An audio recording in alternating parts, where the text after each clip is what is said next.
যে মানুষ মৃত্যুর শেষ মুহূর্তেও আল্লাহকে নয় গানকে ডাকলো। একটি যুবক ছিল যার জীবনে গান বাজনাই ছিল সবকিছু। সারাদিন স্পিকারে গান বাজাতো, মসজিদে আজান হলেও গান বন্ধ করত না, নামাজ পড়তো না, আল্লাহর কথা যেন ভুলেই গিয়েছিল। গ্রামের লোকেরাও তাকে সঙ্গ দিত, কিন্তু কেউ তাকে কখনো দিনের পথে ডাকত না। একদিন হঠাৎ ছেলেটি গান গাইতে গাইতে ছাদ থেকে পড়ে যায়। সবাই দ্রুত ছেলেটিকে হাসপাতালে নিয়ে গেল। ডাক্তার বললেন আর বেশি সময় নেই, কিছুক্ষণের মধ্যেই ছেলেটি মারা যাবে। আত্মীয় স্বজনরা তার কাছে ছুটে গেল, বলল ভাই কালেমা পড়ো, আল্লাহকে স্মরণ করো, অন্তত এই শেষ মুহূর্তে আল্লাহর নাম নাও। যুবকটি চোখ খুলল, ঠোঁট নাড়ালো। সবাই ভাবলো হয়তো এখন সে আল্লাহকে স্মরণ করবে, কিন্তু না, তার ঠোঁট থেকে বেরিয়ে এলো ছাম্মাক সাল্লো ছামসা বেলি।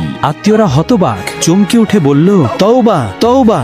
শেষ মুহূর্তে যা হৃদয়ে থাকে, যা জিহ্বার সাথে অভ্যস্ত থাকে, সেটাই বেরিয়ে আসে।